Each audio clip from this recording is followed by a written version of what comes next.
The CHIPS Act stated specifically that fund receivers are limited to expand certain business in countries like China. Is it forcing the companies to choose between Chinese and US markets? First, I think the act is if you're accepting funding from the government, you're investing in the United States, period. Because the investment could be in other countries, Europe, Southeast Asia. It's just that the investment and capacity will be built in the United States. So that's basically first condition on that.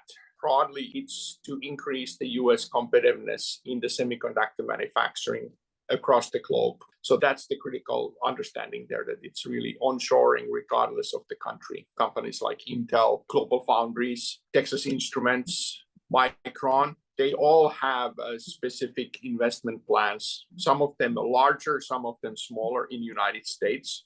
Basically, what that means is that those investment plans, those capital capacity announcements will start to materialize. Intel will continue to build in Arizona. It is very likely that they will break ground in Ohio fabs. Texas Instruments is investing already in Texas.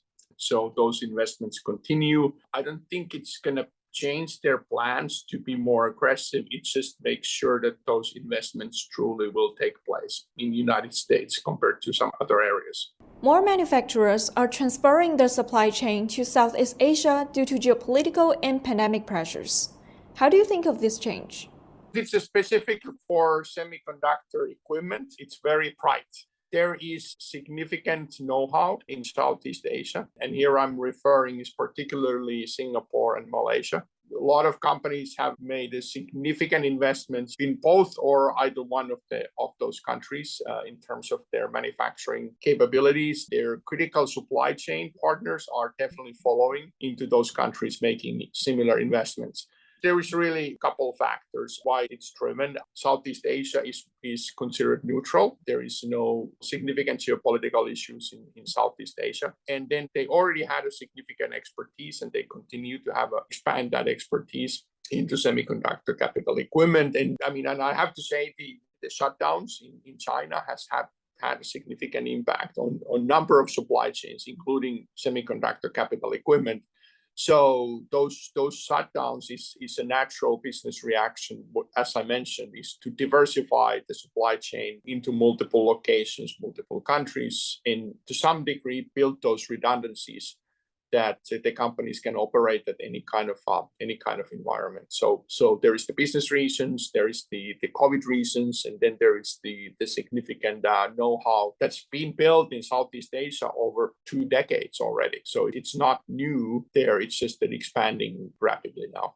The Indian government is also providing billions of dollars of incentives for semiconductor development. Do you think that's attractive to foundries like TSMC and Intel?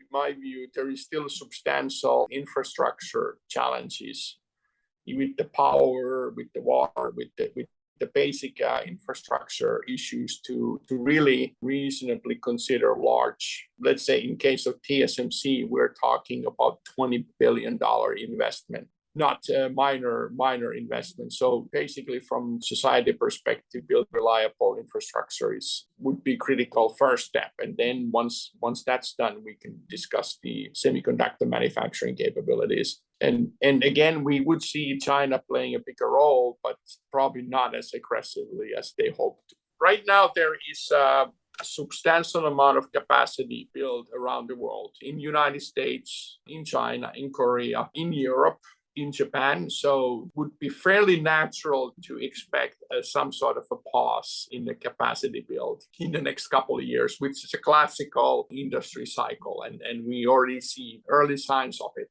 and would not surprise us to have a 1 or 2 year pause on the capacity build.